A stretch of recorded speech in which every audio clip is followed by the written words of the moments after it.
Ladies and gentlemen, good day and welcome to Birlasoft's Q2FY25 post-results conference call. As a reminder, all participant lines will be in the listen-only mode, and there will be an opportunity for you to ask questions after the presentation concludes. Should you need assistance during the conference call, please signal an operator by pressing star, then 0 on your touchtone phone. Please note that this conference is being recorded. I now hand the conference over to Mr. Abhinandan Singh, Head Investor Relations, Birlasoft Ltd. Thank you, and over to you, sir. Thank you and welcome, folks. By now you have received or seen our results. Those are also available on our website www.birlasoft.com. Joining me on this call today are our CEO and MD, Mr. Angan Guha, and our CEO, Ms. Kamini Shah. As usual, we'll begin the call today with opening remarks from both Angan and Kamini. And then we will open up the floor for your questions. But before I hand over the floor to Angan, a quick reminder that anything that we say on this call on the company's outlook for the future could be a forward-looking statement, and therefore that must be heard or read in conjunction with the disclaimer that appears in our second quarter FY25 investor update, which you would have received, and that is also available on our website as well as filed with the stock exchanges. With that, let me hand over the floor now to Mr. Angan Guha, our CEO and MD. Over to you, Angan. Thank you, Abhi.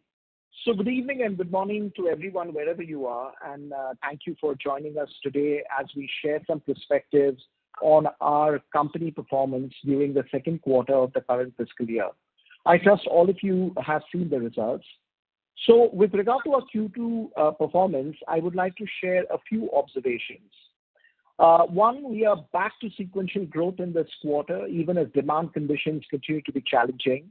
The strong rebound in our revenue performance during the quarter under review has been led by growth that has been more broad-based. So most of our industry verticals and service lines and accounts have grown. With an improvement of our revenue trajectory, we expect recovery in our margins as the investments start paying in as we go forward. Through all of this, I am pleased to note that we continue to generate very, very strong cash flows. So with that, now let me delve into the Q2 performance. On a year-on-year basis, our revenues for the quarter grew 4.5% in rupee terms, 3.2% in dollar terms. On quarter-on-quarter basis, our Q2 revenues have grown 3.1% in rupee terms and 2.6% in dollar terms, which really represents a strong rebound in our revenue growth from a Q2 standpoint. Our reported growth has been driven by stronger growth in all of our core services business because of the quantum of the pass-through has been much, much lower in Q2 than it was in Q1. The rebound in our revenue performance has been driven by initiation and contribution of several of the delayed projects. As you may recall, we had spoken about it in Q1. Some of the projects had not started. They have started in Q2. And as a result, you're seeing improved growth from a revenue standpoint. The incremental business is also coming from consolidation deals, which demonstrates our ability to gain wallet share in an operating environment that remains very difficult. Such deals, however, are often needed to be made with upfront investments and a flexibility in terms of pricing, which affects margins in the short to medium term. But as the engagements normalize, I'm sure you will see an uptick in the margins. There has been strong growth in our manufacturing and ENU verticals, along with continued traction in the BFSI business. As you would recall, BFSI has grown strongly for the last 7 quarters, and we continue to see strong performance in BFSI as well. Our life sciences businesses has been a struggle. I believe it will continue to be soft for a couple of more quarters before we turn the corner there. Our margin performance has not been very good, and that is a concern for us, and that is something that we will work on as we go forward in terms of how to improve the margins. We have a lot of levers that we will be speaking about as we go forward in order to improve the margins. The consolidation deals that I've mentioned has witnessed pricing pressure, and it's a natural phenomenon in these businesses where you start off the business with a lot of investments, but as you mature the engagements, it helps us with enhanced margin as we go forward. Looking forward, I feel the demand environment has not really changed, and what we have seen over the past few quarters actually continue. Our client budgets have not gone down, but it is on a hold and wait pattern. So we will have to see how our client spending goes forward with the election looming in the US, which is our biggest market. It is a wait and watch for our clients. Overall, while we do see some green shoots, there might not be too much clarity till the end of the year as things unfold in terms of whether our customers will be continued to focus on cost takeouts or start investing in the transformation projects. While the growth is now back, we expect to continue the growth momentum in the coming quarter. The coming quarter, as you know, is a soft quarter thanks to furloughs, but we hope the growth momentum will continue. It will take a couple of quarters for us to get the margin back on track. The coming quarter, because we will be giving a salary hike, there will be a little bit of a dent in terms of how we deliver margins or we look at margins for 3Q. But we are very confident that starting 4Q, you will see the margin improving. And over the next subsequent quarters, every quarter, you will see a margin improvement going forward. Our proactive deal pipeline remains very healthy. The customer decision making is taking a little bit of time, which is why it is reflective on our TCV performance.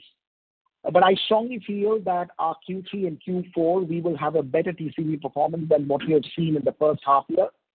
Our deal flow, our funnel, it continues to be very strong. One good silver lining in this entire thing is the fact that almost 50% of our deals that are coming in are either in existing new or in net new, which is a positive. And that helps me, deliver better growth performance as we go forward. So with that, I will hand it over to Kamini, our Chief Financial Officer, to share her perspectives of the quarter that is under review. Over to you, Kamini. Thank you, Angan. Good evening, everyone. Thank you for joining us. Let me take you through the financial highlights for the second quarter of the current financial year. On the quarter two performance, as Angan explained, our performance has been fairly broad-based, with the majority of our verticals and service lines registering sequential growth.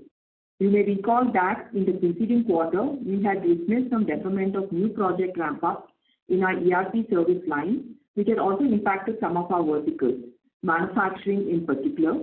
Several of those delayed projects have started to ramp up during the quarter under review, and that is reflected in our financial performance. Consequently, we have recorded a healthy revenue growth during Q2FY25 on both a year-on-year basis as well as a quarter-on-quarter basis. Our consolidated revenues grew 2.6% in dollar terms to $163.3 million. In rupee terms, it has been 1,368 crores, a sequential growth of 3.1% and a year-on-year growth of 4.5%. Happy to say that the revenues of our top 5, top 10 and top 20 accounts have grown quarter-on-quarter by 3.9%, 2.4% and 2.3% respectively. As a result, our top 5, 10 and 20 accounts now contribute 36.7%, 52.5% and 64.9% respectively to our total revenue. Amongst our verticals, both manufacturing and E&U were up by 4.7% each quarter-on-quarter, while BFSI grew by about 1.4% quarter-on-quarter. The life sciences vertical remains weak during the quarter under review, and we do expect this to return back to growth in a couple of quarters, as Angan had alluded to. From an offering standpoint, our ERP business grew by about 4.3% sequentially due to the fact that some of our delayed projects came back on track. Our digital and data business that has been under pressure over the preceding couple of quarters has registered a strong rebound, and it grew 6.6% quarter-on-quarter. The infra business, which had recorded a very strong growth in the preceding quarter, witnessed a sequential drop due to the base effect, but this is expected to be returned to a growth trajectory going forward. Moving on to the EBITDA performance, our EBITDA for the quarter was at $19.7 million versus $23.4 million in the previous quarter, and the EBITDA margin stood at about 12.1%. You would recall that in the sequential preceding quarter, that is in Q1, there was a one-time benefit of 222 million, which has been written back. Q2FY25 performance reflects the absence of that. Moreover, as Angan had also spoken about, we have gained some wallet share through consolidation deals that do require some pricing flexibility. These deals tend to be more on-site centric to start with, which is also reflected in our on-site ratio in the current quarter, and this becomes a margin lever as our engagements mature. The investments that we have been making have already started reflecting in increased recognition of our capabilities in the marketplace. We will continue to make investments as necessary, but we are now focused on driving returns from this investment. Our PAT stood at about 15.2 million, which is about 1,275 million in rupee terms. Effective tax rate for the quarter has been at about 24.9%. We do expect the ETR for the full year to be in the range of 25 to 26%. Coming to some key balance sheet items, our cash and bank balance at the end of Q2 stood at about 221.8 million. This is up by 27.8%. This is after reflecting the payout of 13 million as dividend, which was made in Q2. Our operating cash flow for the quarter was at about 12.9 million on the back of a sequential improvement in our quarterly collections during Q2, which stood at 176 million. This has been the highest in the last 6 quarters. DSO continues to be a focus area for us. While it was at about 58 days for Q2, this has gone up quarter on quarter, primarily because of shifting of some collections that came in the first couple of days of October, and this will definitely show up in the Q3 DSO, which traditionally has been better and in line with our historical levels. As you would have observed, the board today has recommended an interim dividend of rupees 2.5 per share. This reflects our intention to reward shareholders, while also keeping in mind our capital allocation requirements. In conclusion, I would say that we expect to stay on the growth-oriented trajectory moving forward. We have made investments necessary to ensure that we have a differentiated value proposition in the marketplace. We will continue to focus on generating strong cash flows with an eye on key performance metrics in order to drive margin recovery, and this will be aided by an upturn in the demand conditions as and when this happens. Thank you very much. Back to you, Abhi. Thank you, Kamini. Thanks, Angan. Moderator, let's start with the Q&A session, please. Thank you very much. We will now begin the question and answer session. Anyone who wishes to ask a question may press star and 1 on their touchtone telephone. If you wish to remove yourself from the question queue, you may press star and 2. Participants are requested to use handsets while asking a question. Ladies and gentlemen, we will wait for a moment while the question queue assembles. We'll take our first question from the line of Ravi Menon from Macquarie. Please go ahead. Hi, thank you for the opportunity. I think could you talk a bit about the on-site increase in revenue, about 13 million or so, and offshore, why has it declined by 9 million? I imagine this also had a big impact on the margins, so Kamini can comment on that. Yeah, you're absolutely right, Ravi, because of the shift in the on-site ratio that we've seen in this quarter moving up to almost 51%. And like we mentioned, that a lot of our consolidation deals are largely in the on the on-site space, and that's the reason why we've had this impact from a margin standpoint. Right. So over time, we would expect this to shift offshore? I kind of missed what you said. No? Mr. Menon, can you use your handset mode, please? Sorry, 1 second. So would this shift offshore over time, Kamini? Is that what we should expect? Yes, Ravi, that is the intention, which is why I also called that out, right? Typically, in some of these consolidation deals, they start to be more on-site centric, and we do expect that to start shifting more offshore. That really explains, the on-site revenue increase. But offshore, why should this decline? So there are, I think, some of our engagements that came to an end, Ravi, which is the reason why. But from a ratio standpoint, and that's the reason you see more of the growth that is coming from an on-site standpoint. All right, great. Thank you. And one last follow-up from me. The deal wins, we are still a bit below what we were clocking even last year.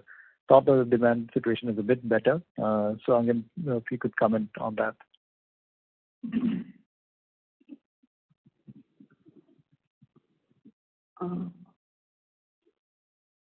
Angan? Angan, would you want to comment? Are you there? Yeah, I'm there. Yeah. Sorry. I was in mute. Okay. So, Ravi, first of all, thank you for that question. If you look at our half-year performance on deal flow, we've delivered about $300 million worth of signings. That is obviously lower than what we delivered last year. But that is not such a big concern for us at this point in time because we've not lost any deals. Some of our decision-making of our customers have got pushed out to 3Q and 4Q. So you will see a uptick in deal flow in third quarter as well as fourth quarter. But the good news in this entire thing is our pipeline is still improving, and almost 50% of our deal wins are in the net new or the existing new space. So there are some green shoots there, but clearly our focus, if there are two focus, Ravi, that I would call out in the next 6 months will be improving deal flow and, of course, needless to say, improving margins. Thanks so much, Angan. Best of luck. Thank you. Thank you. We'll take our next question from the line of Sudheer Guntupalli from Kotak AMC. Please go ahead. Hi, Angan. Hi, Kamini. Thanks for the opportunity. The first question is, I'm just trying to understand what your underlying core business growth would have been, given that there is a reduction in the quantum of pass-through compared to the last quarter. So is it fair to say that your core underlying business growth would have been somewhere in the range of 4.5% because there is a 220 to 30 basis points sort of a sequential reduction in pass-through? Is that a correct assessment? Yeah. So, Sudhir, the way we look at it, and pass-through obviously has reduced significantly. So you're right that the core business, services business would have grown at a faster clip. But equally, we would love to say that as our infrastructure business matures, the pass-throughs are not a manifestation of a pass-through in itself. It will be a part of the deal going forward. Correct? So from that standpoint, a pass-through is also a kind of services. But at a fundamental level, what you're saying is right, Sudhir, that, the growth has got rebounded because of, the project starting in the ERP space that Kamini mentioned in her opening remarks. Fair enough, Angan. So I understand that it is now pass-through has been an integral part for most of the companies. But I was just trying to separate out and see how the underlying business momentum would have been from the previous quarter to this quarter. So you are saying that it is fairly in the range of that 4.5% ballpark. That's correct. Yes. Yeah. Okay. And just on this 260 to 70 basis points sort of margin drop, let's say, I think following up on Ravi's question earlier, some impact of it was obviously because of the on-site ramp-up that happened, on-site heavy nature of it. But you also alluded to the word pricing flexibility. So how much of this 270 basis drop was due to pricing flexibility, and how much is because of purely on-site centric of that ramp-up? Yeah. So, Sudhir, let me try and answer that question, and maybe then I'll hand it over to Kamini for her comments also. So, Sudhir, if you really think about it, right, quarter one, we delivered an EBITDA of about 14.7%, correct? Now, that obviously had an exceptional item of about 222 million, which we kind of didn't have in quarter two. So, technically, our like-to-like margins would have been at about 13.1% EBITDA. Now, this quarter, we've delivered 12.1% EBITDA, right? So that 1 percentage point, 100 basis points, you can probably half of it will be because our revenues have come more on-site, which by nature is lower margin business as a part of the consolidation deals. And half of it is because of the pricing flexibility. But like Kamini said, these are new deals that we are winning. We are helping our customers transition. And over a period of the next 2-3 quarters, when these deals will mature, you will see the margin coming back. But equally, Sudhir, I would also take this opportunity to make one more comment. See, we are going ahead with our salary hike in quarter three. So really, as a salary hike will, dent our margins by 150 basis points further. But obviously, a part of it we will definitely recover operationally. So, Q3 will be a muted quarter from a margin standpoint. But Q4 onwards, you will see a clear margin improvement. So I wanted to give you the entire picture, Sudhir, so that you're clear. But, we have a complete program that is running in our company today. where we are looking at every single lever to get the margin to back to where it ideally should be, which is our desired levels. And that you will see a lot of effort from the management team starting Q4, because Q3, like I said, it is what it is due to the salary hike. But Q4 onwards, you will see a uptick in the margins. And then subsequently, every quarter, you will see an uptick in margins. Kamini, do you have a comment? No, Angad, I think you've covered it, Sudhir. I think to a large extent, I think the focus will be on how all the levers that we have defined to be able to get the margins back on track. And it's really a combination of, the impact is a combination of being more on-site centric.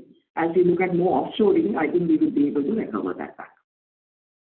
So that helps. So Angan, again, just to clarify, so you're saying if you remove the one-off benefit that you had in the denominator in June quarter, operationally your margins have contracted just 100 basis points this quarter, despite the very sharp rise in on-site centric nature of the ramp-up and some amount of pricing flexibility. So just operational contraction in margin is just 100 basis points. Yeah, I mean, arithmetically that is true, Sudhir.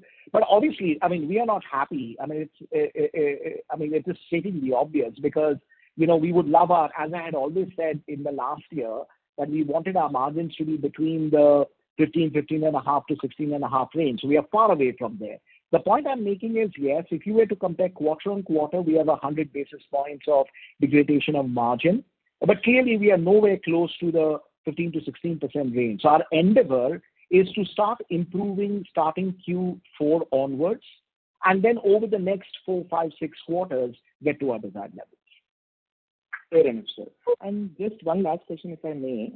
So while TCV trends obviously on a year-on-year basis were down, and I know that you don't report on an ACV basis, but internally when you look at the ACV trends for the H1 on a year-on-year basis, so are you very worried? Are you concerned about the growth implication that it may have, or that is broadly in the same ballpark that you might be expecting? So two things, Sudhir. Our win ratios are anywhere ranging between the 30 to 32% range at this point in time. Clearly, there is an opportunity to improve the win ratio. Ideally, we want our win ratios to be 35 to 38%. So there is an opportunity there. But you know, it is also a manifestation of how the clients are deciding. Now, I can only tell you two things. One, we've not lost a deal to competition, a significant deal. I mean, you would have lost some small little deals here and there, but we've not lost a significant deal. And our pipeline is probably only improving at this point in time. So I'm not so worried per se, because to add to it, you know, like I said, almost 50% of our order book is now either EN or NN, which also adds to the fact that it gives me a little bit of confidence that the growth momentum will continue in the future quarters. But Sudhir, at the end of the day, we aspire to grow order book year on year also, which we have not done well.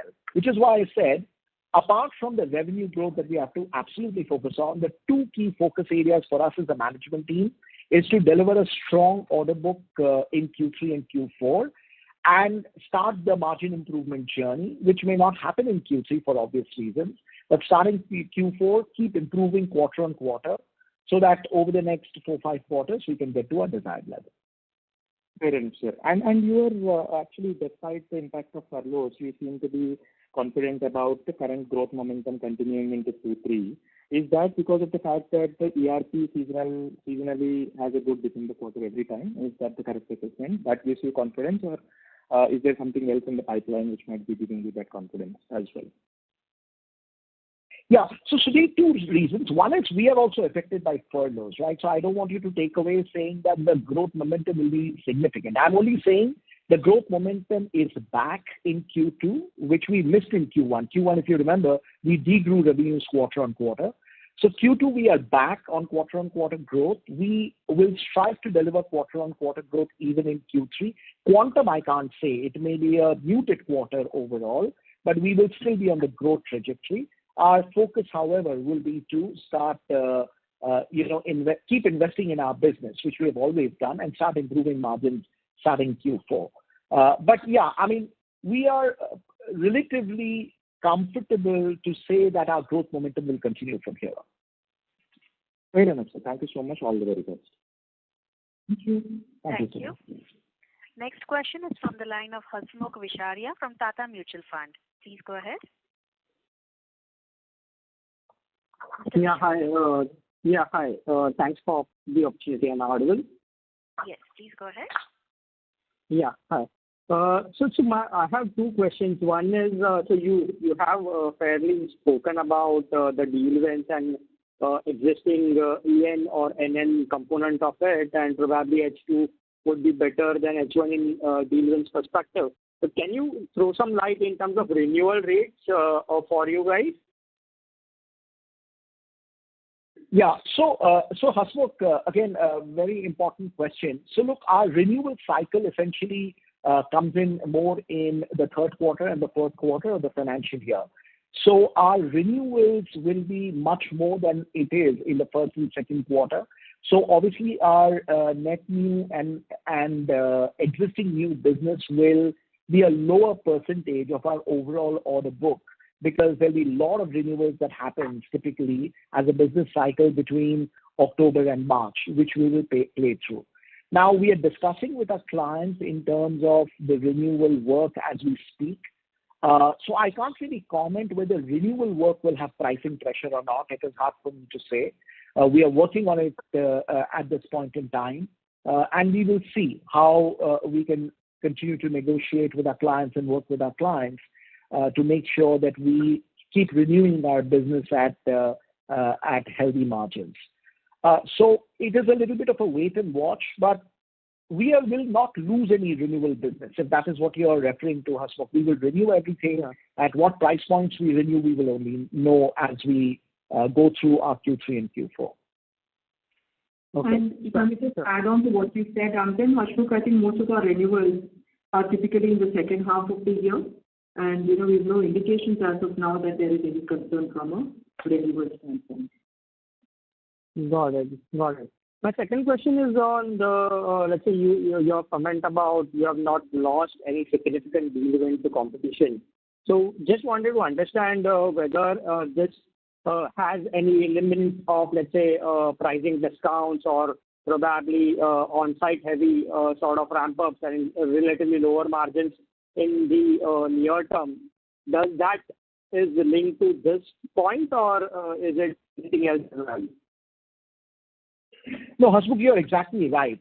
Correct. So because we are winning some of the deals which are more consolidation orientated, in the medium term, you will see pricing pressures because, we are in the medium term, the revenue is coming from on-site, and over time, as the engagement matures, the revenues will start moving offshore, which will automatically give us higher margins.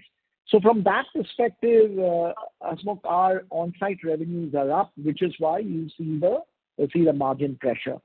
In terms of new deal wins, when I said that we have not lost a deal with anybody, any significant deal, it is also a manifestation of our real estate, right? The deals that we are fighting in our existing clients and deals that we are fighting in our new clients. In that space, in our real estate, we have not lost anything. Some of the deals have got pushed out to future quarters, which we are still tracking on. And we don't see that to be a big concern, because at some point in time, we will close those deals. Got it. And my last question is on the ERP front, right? So we have seen companies talking about traction coming in the ERP front, be it SAP, Oracle, or any other ERP system, right? But if I look at your deal wins, your growth, that traction doesn't look in your numbers. So any clarification there? Yeah. So, one is our ERP business has grown in this quarter. Now, I'm not saying whether we are happy with that growth or not, because just like you alluded, Hasmukh, there is an enormous opportunity on the ERP space going forward based on everything that we have heard from both SAP and Oracle. So we want to capitalize on that opportunity. So we are putting in place a proper strategy to win more deals there. Our pipeline on the ERP side is looking up. Q2, we have seen growth. Q3, seasonally, it's a weak quarter, so it will be muted. But I'm reasonably confident that Q4 also, you will see good growth in the ERP business. Perfect. Thanks a lot. Thank you. We'll take our next question from the line of Dipesh Mehta from Emkay. Please go ahead. Yeah, thanks for the opportunity. A couple of questions. And then you, I think, highlighted a couple of times some of the factors which weigh on the performance. And deal intake, I think for last few quarters, we expected it to improve. So far, not improved.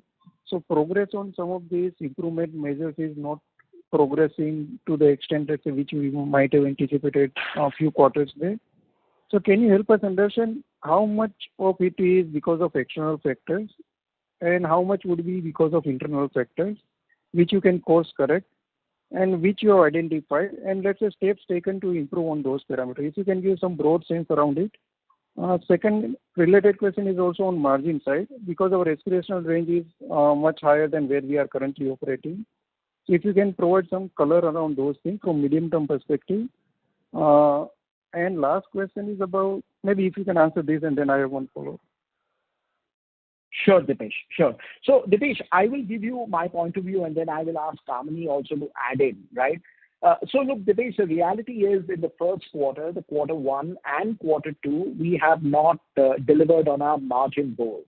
That is the reality, right? But look, we have a clear plan that has got outlined. Now, I can't discuss the plan in too much detail, but suffice to say there are 3 or 4 areas that we will definitely look at, which are more internal, right? So one is clearly the on-site and offshore ratio. Like we said a little while ago, our on-site revenues have gone up over time as there is maturity in the engagements. We are very confident, and we've done it in the past. So that gives me confidence that the team will be able to execute well, move more revenues offshore, and automatically the margins for those engagements will start looking up. So clearly an on-site offshore ratio is one area. The second big lever for us is in terms of our utilization. Our utilization is off from the peak. Our peak utilization was at a much different level, and our endeavor would be to continue to drive utilization upward. So that will also give us another lever for margin improvement. As a part of regular business, course of business, we are also looking at working with our customers.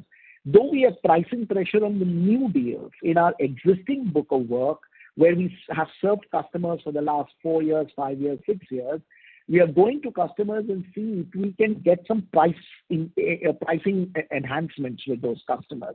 Not enhancements for all our colleagues in that particular project, but some of the very senior colleagues. So that is another lever that we will use. And finally, our quality of revenue. Though we are doing our infrastructure business is looking up slightly, but you've seen our digital business also grow. So as a part of our digital business trust, our quality of revenue will significantly improve. So these are the 3 or 4 levers that Dipesh we are very confident about of implementing to get the margins back to where we want it to be. The only reason I say that Q3 will, in a matter of sense, be muted is because we will give a salary hike. And like I clearly pointed out, that will have 150 basis points impact on our margins. But of course, we'll recover. We'll try and recover part of it or most of it as we go forward. We will see how that goes. But Q4 onwards, you'll clearly see a margin improvement. Now, when you win deals, we also have to gain market share, which we are gaining. Some of these deal margins will come up as you go forward, which is why I said, Dipesh, if you must give us a couple of more quarters to really see the margin turn around, and over the next 4, 5, 6 quarters, you will see the margin bounce back to the levels that we were in, let's say, Q3 and Q4 of last year. Sure. So similar question on revenue side and deal intake side. You addressed it well on margin side. If you can help us understand, because your deal intake continue to remain muted, revenue growth is also, let's say this quarter is decent, but if I look YOY, it is still weaker. If I put that in context of 100 million deal, which started ramping from April. So 2-part question. First, 100 million deal, whether ramp up is on schedule. And second thing is, despite 100 million deal, growth is muted. If you can address it, thanks. Yeah. So Dipesh, again, a great question. So first of all, the $100 million deal is on schedule. And one more thing I want to state, Dipesh, see, structurally, there is no issue, neither with our clients nor with us, right? It is only a matter of seasonality in terms of when we win a new deal at our size of the business, how much time will it take me to turn that into profit. So with that backdrop, let me talk a little bit about the revenue. See, we've grown revenues 7 quarters in a row till the last quarter where we degrew revenues. And this quarter, we have bounced back on revenue growth. I'm reasonably confident that the revenue growth will continue. Now, Q3, again, let me state this upfront, is going to be a muted quarter because of seasonality, but you will see growth in Q4 for sure, and even in Q3 to a very large extent. So from my standpoint, the growth momentum will continue. Now, the order book, and I'll tell you why, there is a scientific analysis there. Though my order book is being muted, like Kamini also suggested a little while ago, most of my renewals happen in Q3 and Q4. So my Q1 and Q2, a large part of our order intake has been net new, which will obviously give some growth momentum going forward. Now, the trick though, Dipesh, I will admit that apart from renewing our existing book of work, which we do in Q3 and Q4, we have to win more deals, more net new deals in Q3 and Q4 also. If we can make that happen, then one can confidently say that not only Q3 and Q4, but Q1, Q2 of next year will also show good revenue growth. Understand. Last question related is whether you require some course correction to improve it, or you think current way of operation is sufficient for us to deliver desired result?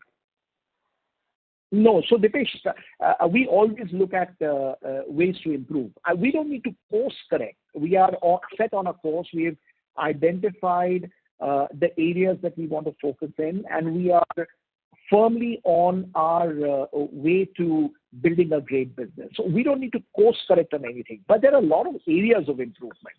So, for example, our sales cycle needs to improve. We are investing in that. Our capabilities need to continue to be stronger. We will invest in that. We have created a rest of the world business. We want to invest in that and start growing businesses in those areas. So a lot of these small little areas that we need to invest and grow. Our life sciences business has not delivered for the last 3 quarters. They have to come back to growth. So the overall strategy of the company remains the same. There is no change there. But we definitely need to course correct in these small little areas where we need to double down on our investment. Now, Dipesh, one of the questions that you asked me on margins, we've over-invested, in my mind, in capability building, but our investments will not stop. We will continue to build on this investment. And as we build this investment, these investments have to deliver results to us. And that is what we will very closely monitor going forward. That whether these investments that we've already made or we will continue to make in the future, what returns are they delivering to us? And that is also another big lever we are looking at, Dipesh. Thank you. Thanks for answering. Thank you. Ladies and gentlemen, in the first round, we will request participants to limit themselves to 1 question, please, and come back for follow-up so that others can also get an opportunity to ask a question. Thank you. We'll take our next question from the line of Sandeep Shah from Equirus Securities. Please go ahead. Yeah, thanks. Thanks for the opportunity. And then just wanted to understand what has made you go so aggressive in terms of a vendor consolidation deal, because in the last 6 quarters we were investing, we were expecting the growth to remain better on a YOY basis, which we have delivered in the first 4 quarters. So is it some portfolio specific issue, client specific issue, which makes you compelled to go on vendor consolidation deal and take the margin to 10%, which is multi-quarter low? Yeah. So Sandeep, first of all, Sandeep, let me start by saying we are not proud of the margin situation that we are in today, right? I mean, we definitely want to get the margins to our desired levels, which I have consistently maintained at 15 to 16%, right? So are we comfortable or we are happy where we are at the margin levels? We are not happy. And, it is my commitment to you, and when I say my commitment, I mean the entire management team's commitment, that we will, over time, get the margins back to where it should be. But let me answer the question that you asked. It's a very pertinent question. See, we grew 6 quarters in a row, quarter on quarter, right? Now, the consolidation deals are important, Sandeep, because we also need revenue certainty, right? As the world becomes much more, how do I say it? It's very difficult to predict, unpredictable. it is important for me also to start winning some annuity kind of business. And as you focus on annuity business, Sandeep, you know that in any case, that in the first couple of quarters, it is about investment, it is about knowledge transfer till those investments mature, and then you can start making money. So it is important because look, Sandeep, I mean, I understand what you're saying, that, what was the need of going after consolidation deals when we had a high margin and a reasonable growth business? But remember, Sandeep, we are not here for quarter on quarter. Quarter on quarter is important, but we have to build a business for the next decade, if you will. And unless I pivot the company to build more annuity kind of work, we will never ever get there. But the trick, Sandeep, would be to continue winning consolidation deals, but also start winning much more digital deals, transformational deals. And as you know, because of the uncertainty, there are not too many transformation deals on the table. There is tremendous uncertainty in the market. So in an ideal world, Sandeep, I would like to win many more transformation deals in our customers, especially in the life sciences and the BFSI space, as we start winning market share on the consolidation bit. So I agree with you. It is a couple of quarters of dip in margins, but when I look at the long-term goals and the long-term picture, you will realize that it is a sound strategy. So Angan, any number you would like to throw in terms of percentage annuity business versus project based today versus when you joined? No, so we don't want to give a view like that at this point in time, Sandeep, only because some of these deals we have just won. We are just about to work on building on those deals. But give us a couple of quarters, then we will clearly call out in terms of what will be our annuity business be, which will be a part of our quality of revenue, right? How am I moving the quality of revenue from more staff augmentation to more annuity work? So at some point in time, we will come back on that. Not that we don't have the figures today, but it is more of a foundational level today. So in a couple of quarters, we will be back with those statistics as well. So in this journey from taking a vendor consolidation deal to improve the annuity, don't you believe a margin aspiration which you still have at 15 to 16% would be difficult? Because these vendor consolidation deals are more competitive, and in that scenario, this aspiration of 15 to 16% could be difficult. So Sandeep, I wouldn't say that, and I'll tell you why I wouldn't say that. Look, it may take time, Sandeep. Okay, it may take longer than expected.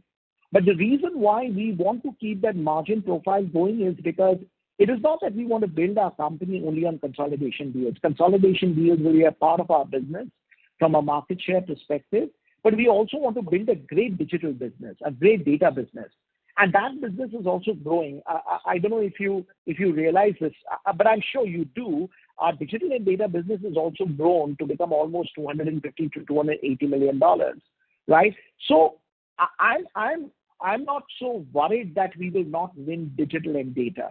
So if I were to win more consolidation deals and make more money in the digital deals that we will continue to win, I think we can balance the margins out. Now, can I get to a 15% margin 2 quarters out? The answer is no. But over a period of time, is that my aspiration? It absolutely is, and we will drive towards that. Yeah, just to follow up, in the earlier reply, you said we may touch the margins of 3Q and 4Q of FY24 after 4 to 6 quarters. Is it I have heard correctly? That is our aspiration. Now we'll have to see in today's market, Sandeep, it is very hard to predict what is going to happen 5 quarters out. But I can only say 2 things, Sandeep. One, after Q3, which will be our absolute bottom because of the salary hikes, Q4 onwards, we will start improving margins. And Q4, Q1, Q2, Q3 of next 4 quarters, you will see our margin uptick coming in. Because by the time all the deals that I and Kamini spoke about will also mature, and the margin uptick will happen. Now, when will I get to our Q4 levels, which was at whatever 15.8 or 16.3? That is hard for me to say. It's too volatile for me to comment on that, Sandeep, at this stage. Okay. And the last question, despite core services growth being higher, why utilization has just gone up by 30 basis points? Because this time the growth is more through services and less through pass-through. Yeah. So, Kamini, would you take that question? Yeah. So, Sandeep, I think that's largely because of the fact that, some of our revenue growth has come through, as you mentioned earlier, consolidation deals, and a lot of it has been done also through subcontracting agencies that we work with, which will not get reflected in our utilization to that effect. So that's the reason why you would probably see the utilization only at a marginal increase on that. So, Kamini, in that scenario, if these deals move from on-site to offshore, even subcontracting costs will come down? Yeah, that's the expectation as we start replacing these people with our own employees. Yeah, we would expect this cost to come down, Sandeep. Any color? What is the subcon cost? Sorry, go ahead, Kamini. Just any color in terms of what was the subcon cost in 1Q and Q2FY25? No, so Sandeep, we don't give specifics regarding that, right? But it's definitely a lever on which we work on.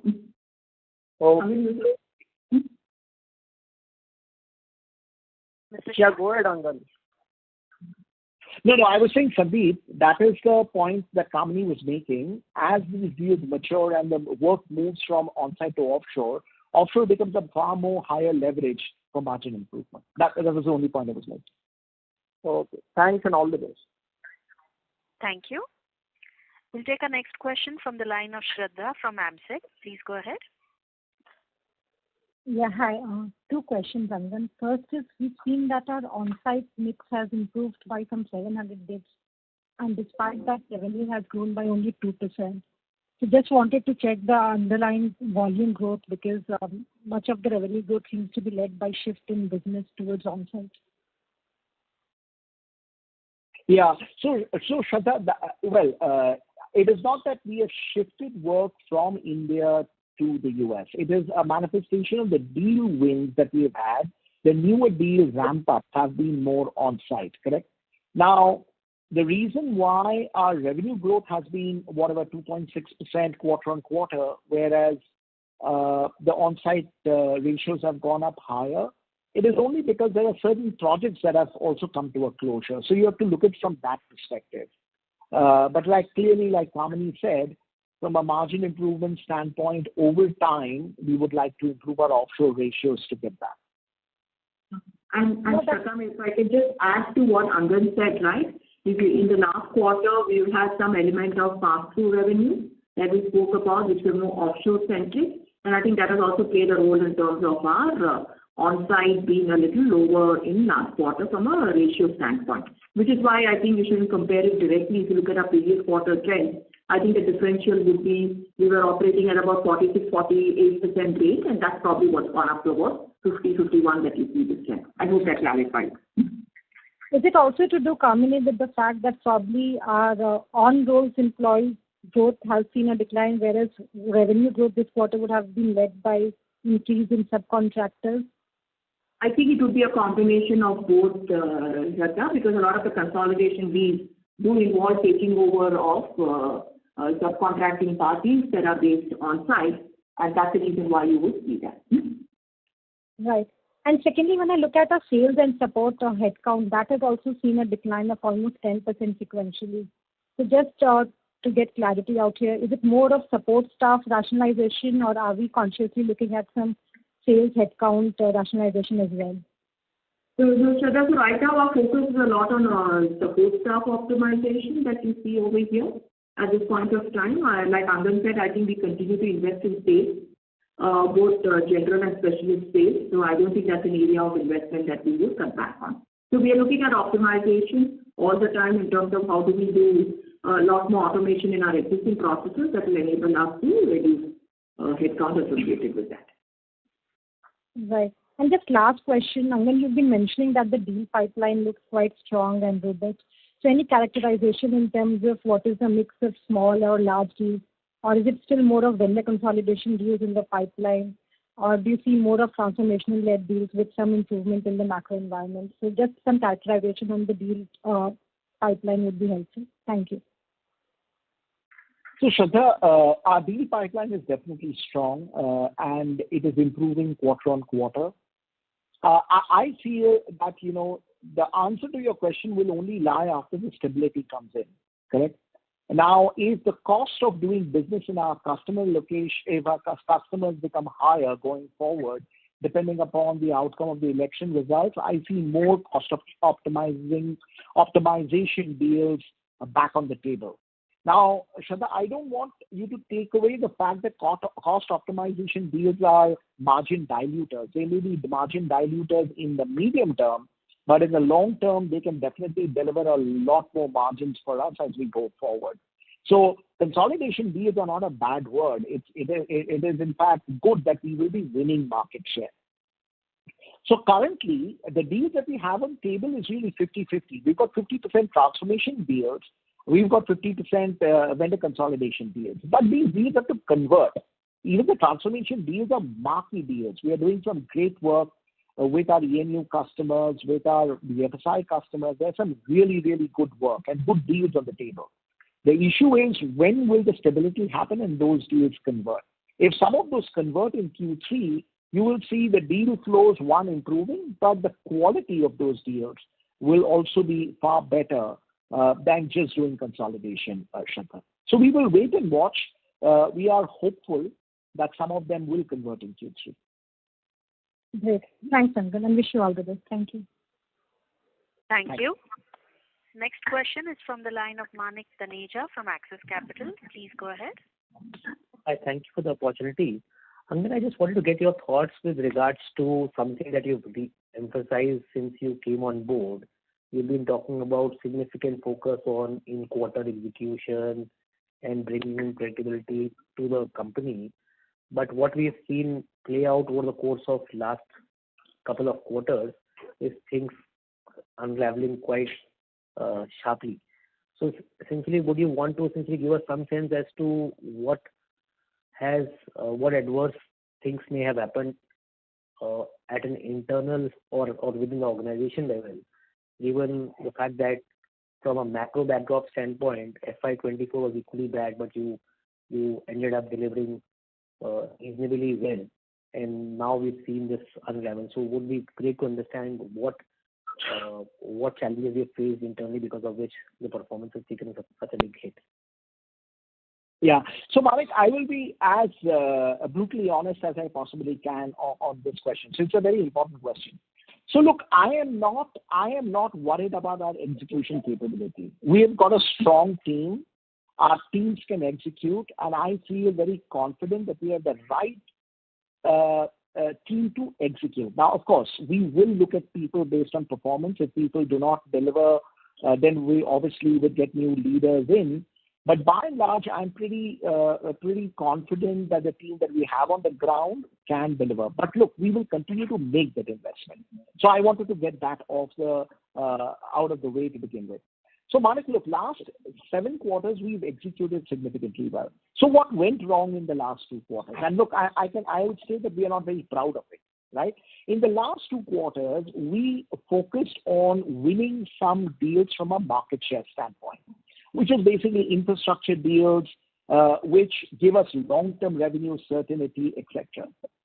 Now, like I was probably answering Dipesh, I could have taken a call that we will not do those deals at all. We will stay out of it.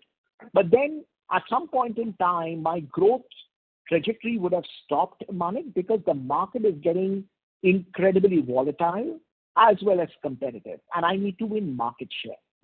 Now, as you win deals of this nature, by traditionally these deals, you will have to invest in them before you can start seeing returns. And that is what has happened. That is why you see the last 2 quarters being very unpredictable. And it is also a manifestation of how our clients perform. Say, for instance, Q1. Why did our revenue shrink? Because the deals that we had won, our customers did not ramp them up. As a result, we could not get revenues in Q1. That has come back in Q2, right? Similarly, now the deals that we have won on the infra space or the other consolidation space, eventually you will start delivering margins as well. So Manik, in an ideal world, I would have loved to say that, I will always be predictable, but a couple of quarters you have situations like that. We are not proud of it, but, we don't want to be defensive on it. My job is to create more predictability. I understand that. And we will create more predictability going forward. But Manik, I will also say this. Even in the future, will there be a couple of quarters where there will be a little bit of unpredictability? It will happen because the markets are very volatile. But our job now going forward is to be very predictable over the next 6, 7, 8, 9 quarters so that, investors like yourself also get a view on it. But there will be, I will admit, there will be a couple of quarters in between when the unpredictability will be there. But I do not for one moment doubt the execution capability of the team. That I think is strong. Equally, if people, like I said, we are a performance-oriented organization. If people do not deliver, we will change. We will make the necessary changes. Appreciate that input, Angan. A couple of clarification questions. Given the challenging demand environment that you've spoken about, do we probably see a rehash of our strategy around cutting the long tail of customers? That's question number one. The second question was a bookkeeping question around the sales and support headcount.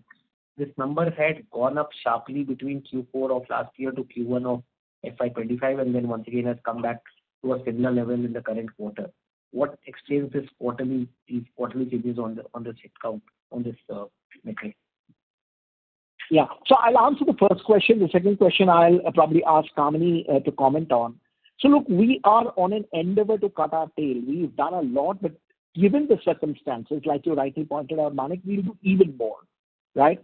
My original thought was that, we were at an optimal level, but with the market uncertainty and with, the way the things are happening in the world, I feel we have more possibility to cut down the tail. And so the team has a plan in place to reduce the tail even further, right? So we will be on it because that also has a manifestation of redeploying your human capital for growth rather than for sustainment. So that we will continue to do. On the SG&A, I will hand it over to Kamini for Kamini's comments. Yeah. So thank you, Angan. So Manik, while it does appear to be that on one quarter the headcount's gone up and come down in the next quarter, primarily because of two reasons, right? The reason the headcount went up is, a couple of quarters we had spoken about our investment in our tech transformation internally within Birlasoft, what we call the project was Optimus, where we had actually started ramping headcount on that project, and that continues. The reduction this quarter that has happened has been in other areas where we have started optimizing some of our support staff in areas that have been automated, and as we are realizing the benefits out of that. So I think that there are two different and distinct events while it appears to have happened quarter on quarter. Thank you and wish you all the best for the future. Thank you. Next question is from the line of Vibhor Singhal from Nuvama Equities. Please go ahead. Hi. Thanks for taking my question. And Angan, real appreciation from my side. I think you've taken real trouble to explain the situation that the company is in. Really appreciate, I think the company, as you rightly said, I think there will be volatile quarters here and there. And amidst that, a company or the management should not lose the long-term goal that they are after.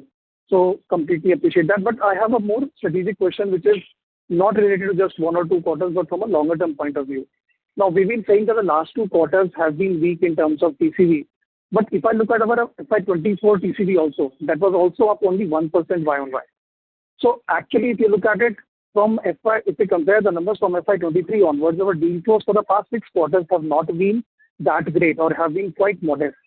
So, and in that, we have also taken some vendor consolidation and infrastructure deals, which have basically impacted our margin.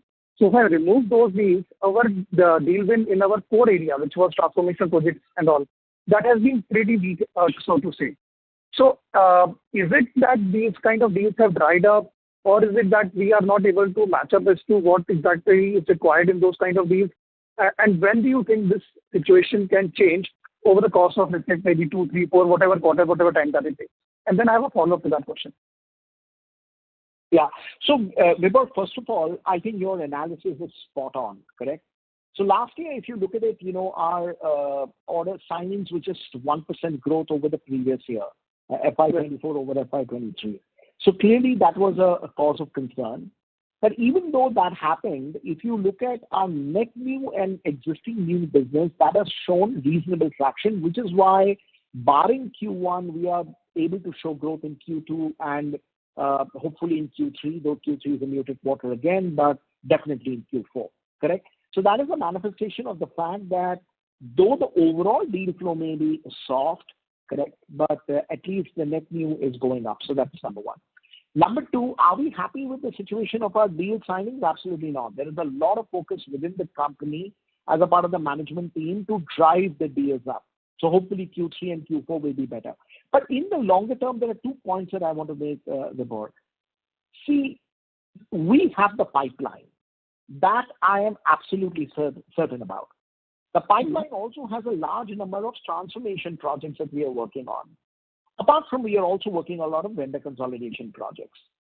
There are 2 issues in the market, though. The real estate, that is our current real estate. I can't talk about the market in general, but in our current real estate, right, our deal signings are getting delayed. Now, not that our customers that we serve are in financial trouble or anything. I mean, they are very strong financially, but it's a wait and watch model in our customer real estate in terms of how the election results will pan out. And hopefully after that, the things will start looking up and start looking better. See, our dream is to deliver growth on order book even this year, though it is going to be a very tall order because in the first half year, we've delivered only 300 million of signings. And I really need to deliver more than 550 million in the next 2 quarters even to show growth. But we will endeavor to do that because at the end of the day, if those deals close, we can really make it happen.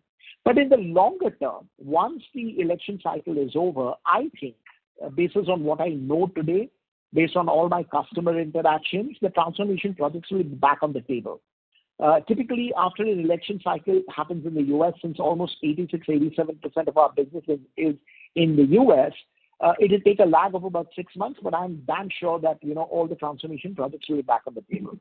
But equally, Vibhor, we have put a lot of investments in Europe and in Asia, and under Manju's leadership, who's our leader for the rest of the world, we are now starting to at least get pipeline in the table, which are more transformational in nature, rather than vendor consolidation in nature. So it will take me about 6-7 quarters to get the deal flow right, but we are in the right trajectory and we are in the right direction. Got it. That was very helpful. Just a follow-up to that, Angan, I mean, at this point of time, from a near-term point of view, it appears that we have got into a kind of a vicious loop. We are chasing, we got maybe 1 or 2 infrastructure consolidation deals, because of which our margins have fallen from 14% to 10% this quarter, and maybe next quarter, because of which I will probably come to maybe some single-digit number. On one hand, just 1 or 2 deals have taken our margins to this, and now we are actually looking to expand margins next year because most of these projects will move from on-site to offshore. But at the same time, we are chasing more deals in the consolidation and the infrastructure space, in which the year 1 itself will be a margin dilutive. So that will be kind of a recurring phenomenon for us. If we don't go for those deals, our TCV growth will be muted, so our revenue growth won't come. But if we go for those deals, they will be margin dilutive, and our margins won't come. So I think it's become a kind of a judgment call, or let's say a call that we have to take a dilemma between whether we go for revenue growth or margins, because it appears from the current scenario in the near term, it is difficult to achieve both. No, but Vibhor, I will not debate what you're saying. I think you're saying the right thing. But Vibhor, look at from our perspective as a management team, right? Mm-hmm. Our job is to focus on all the 3 parameters, revenue, margins, as well as order book, all 3 parameters, right?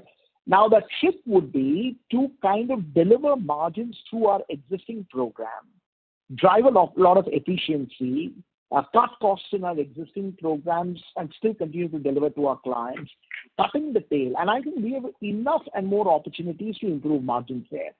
But clearly, I'm going to go after market share. I'm going to win deals at slightly lower margins in the market. But if I'm being able to balance that out, and Vibhor, and again, I can't tell you everything that we are running within the company in terms of initiatives, but I'm reasonably confident that I can win market share through the vendor consolidation deals. I can win more digital and data deals as well as the markets turn.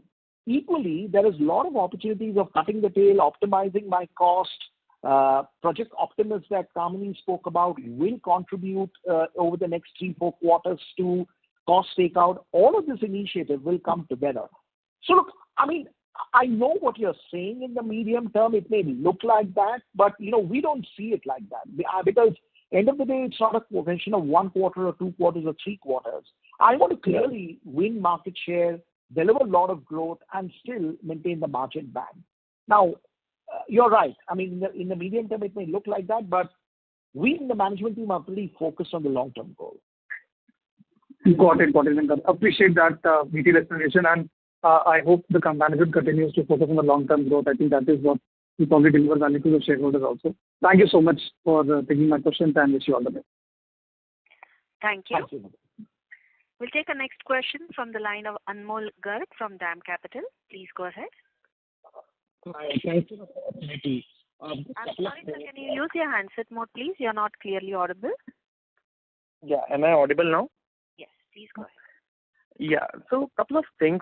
Firstly, wanted to understand what is the size of the vendor consolidation deals that we are talking about, because these deals generally tends to be longer in sizes. And if you can also talk about what kind of vendors from which we are consolidating these deals from, and what is the typical nature of such deals. So Anmol, I can't tell you which vendors we are consolidating from because that is really confidential information. But the deal sizes range from anywhere between $10 to $30 million. But there is a small change, Anmol. In today's world, the long tenure deals are pretty much over. I don't think there is any customer who's going to come to the table and sign a 5-year deal, right? So we are also seeing consolidation deals or from a 1-year to a 3-year perspective, right? But look, I can't talk about who we are consolidating from, etc., because that will be pretty confidential information, Anmol. Right. And like you said, that these deals are typically not that longer in duration. So would you say that the revenue conversion in such deals would be much faster? Not necessarily. See, again, it's very difficult for me to answer that question, Anmol, because it depends upon client to client, right? In certain client situations, yes, what you're saying is right. In certain client situations, they may have signed up for a year, but they will with a confirmed extension going forward. And you also must understand, Anmol, why customers are signing deals for a lesser tenure than a longer tenure today. It is only because of the uncertainty, right? The same reasons why large mega deals are not yet on the table, the deals are becoming smaller, is the same reason why the tenure is also becoming smaller. So we'll have to see how that plays out, Anmol. Hard for me to answer that question specifically. Right. And just one last thing is that we are talking about a lot of winning more vendor consolidation deals going forward. And like you said, that these deals are typically $10 to $30 million in size or maybe even bigger. So from that perspective, can we expect that overall the TCV for the company can get relatively better from here on and can even get bigger, upwards of to $50 million or so? Yeah. So, Anmol, look, first of all, I don't, again, want any of you to feel that we will only run the company on vendor consolidation deal. That's not what I said. I said vendor consolidation deal will be a part of my overall deal flow, maybe 30, 40 to 50%. But I will also win 50% transformation deals. It's only taking a little bit of time because of the seasonality and the uncertainty there in the market. But we are also winning our fair share of transformation deals. Otherwise, my discussion with Vibhor and Manik, I will never be able to get the margins up to my desired levels if I don't win transformation deals. So for one moment, please don't take away the fact that we are only focused on vendor consolidation deals. We'll definitely do vendor consolidation deals, but we will do transformation deals as well. So that's number 2. Number 3, I can't be specific. Yeah, sorry, please go ahead. I was just about to say to Anmol, it makes sense for us to do only consolidation deals where it is strategic and where we are able to actually integrate sideways in terms of the opportunities, and that gives more play to the areas that Angan spoke about in the digital space, right? So I think it will essentially be a strategic call. It's not that we're going to be looking at vendor consolidation for every opportunity. I just wanted to call that out, right? Given the fact that you shouldn't take away anything else from what we are trying to do. Sorry, Angan, please go ahead. Yeah. So the second question, and more in terms of whether we can get to a 250 million per quarter deal signing, that's our dream. We want to get into it, get into that mode so that every quarter we can sign $250 million. I don't know whether Q3 can be that. It's a short quarter. But do we want to attempt to get to 250 million of deal signings in 4Q? Absolutely. That's our goal. But we will see. We will see how Q3 converts, and then we will start focusing on Q4. Sure. That's helpful. Thank you so much, Angan and Kamini, for answering my question. Thank you. Thank you. We'll take our next question from the line of Ayush from B&K Securities. Please go ahead. Yeah, thank you so much for the opportunity. So just a couple of questions. So if I recall it better, so before the last quarter, we were chasing the shorter term deals, and now we are chasing the vendor consolidation deals. So is it true to understand that, that we are chasing the growth on the back of margins right now and sacrificing to just get the growth wherever we are seeing the opportunity? That's the first line. That's the first question. The second question is that why we are facing the pricing headwind, because if we see the commentary of the larger peers or maybe the mid-cap peers of ours, so there has not been such, negative commentary on the pricing front. So is it something has to do with the capabilities that we are having in, or what's the rationale behind that we are having, some of the pricing pressure in the consolidation deal? Thank you so much. Yeah. So Ayush, first of all, sorry, repeat your first question again, Ayush. I got confused with your second question.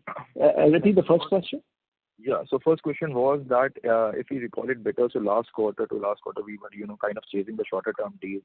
We were seeing kind of an uptick. So we got the growth from there onwards. And in this quarter, we are highlighting kind of, that we are chasing kind of the consolidation deals. So is it some kind of a change in strategy? Is there that, that we are ready to sacrifice the margin to obtain the growth or the opportunities that are available in the market? No. So Ayush, I don't think or agree with that at all. Even our shorter term deals, which we did last year, and you must also realize when we talked about shorter term deals, it was pertaining to our clients. When our clients had shorter term projects, we came in to help our clients execute those projects. Those projects necessarily did not mean they were low margin projects. They were domain related projects, they were technology related projects. We made good money. And we helped our clients. Our clients wanted us to come in and execute a particular program in a fixed period of time, which we did. We made our money. So it was not margin dilutive.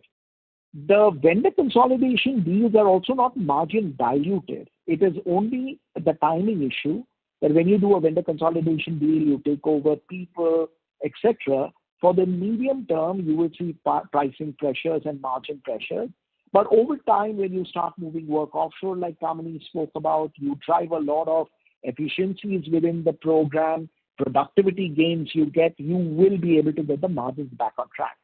So we absolutely do not want to chase growth and sacrifice margins. That's not our strategy at all. We will be a growth-oriented business, and we strongly feel that if we can drive our investments and get return on our investments well, if we can do that part well, and we are on the journey of doing that, revenue growth will automatically deliver more margins because then the operating leverage kicks in. So we are very focused on revenue growth, which is profitable growth, Ayush. So I do not want you to think about us as a company that will do growth at whatever cost by sacrificing margin. Far from it. We want to build a healthy growth business with a reasonable margin profile. And Angan, if I can add to what you said, right? Ayush, like I mentioned earlier also, see, our consolidation deals are not going to be a large part of the growth or the CCV that we will be going behind, right? It will make sense for us to only look at those parts of the deals which give us integration opportunities to grab a larger wallet share.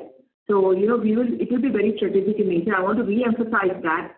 so that it becomes very important for us to understand as to why we are doing some of these and not because we just want to grab some revenue at this point of time. I think that is the kind of view that we are taking as far as consolidation deals are concerned.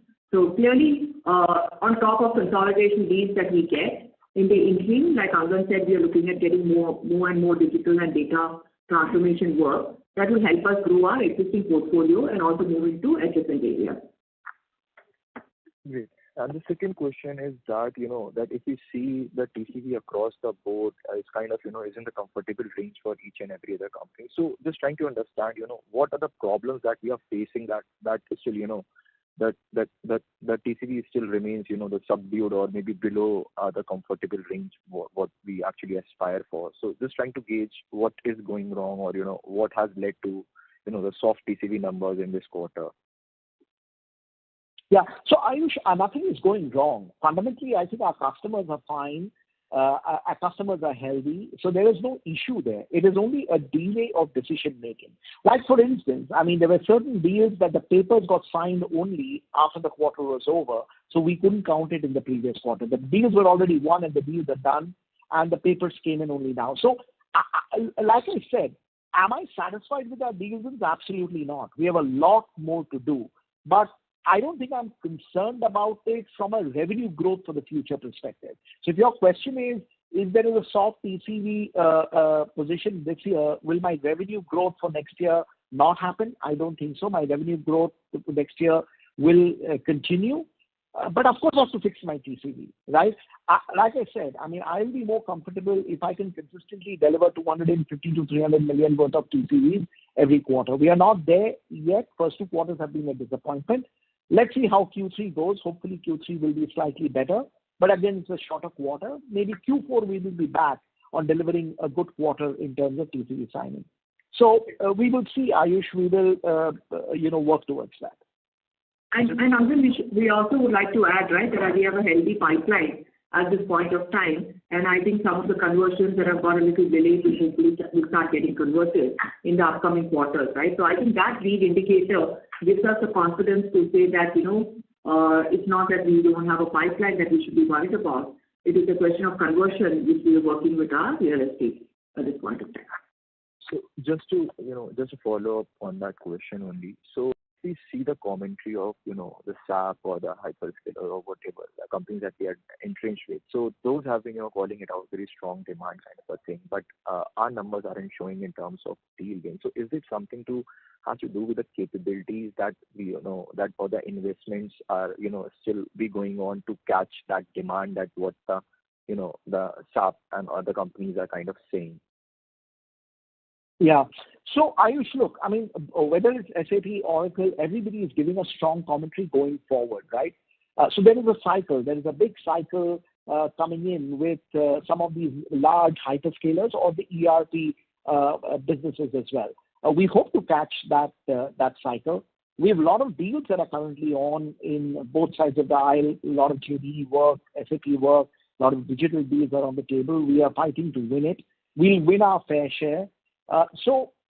Look, I don't know what more to say. We are well invested in those businesses. We are going after customers. The pipeline is there. Now it is a question of converting. But to your question, Ayush, that you asked a little while ago, is there a problem with our clients? I don't think there's a problem with our clients. It is only the fact that the timing of these deal closures is an issue, which is what we are working on. So healthcare vertical, when we say that, that we are not facing the client issue, so is it fair to understand that on the healthcare side also we are not facing the specific client kind of issue? Hey, Ayush, Abhinandan here. We have run over substantially. Okay. But anyway, I'm just making the last follow-up and then we'll continue. Yeah, Abhi, let me answer this question. So Ayush, look, healthcare, I admit that for the last 2 to 3 quarters, we have a muted growth, right? But you give it a couple of quarters, you will see the healthcare bounce back very, very strongly. Now, why has this happened? It is not a sector issue or a client-specific issue. It is only because the real estate that we have, the projects that we sign, like I said, the projects are maybe a 1-year project or a 2-year project. The project has got completed. We've delivered the program. The new project is taking probably another quarter to come, and that's all there is. But in the healthcare space, in fact, we work with very marquee names, very strong companies with strong balance sheets.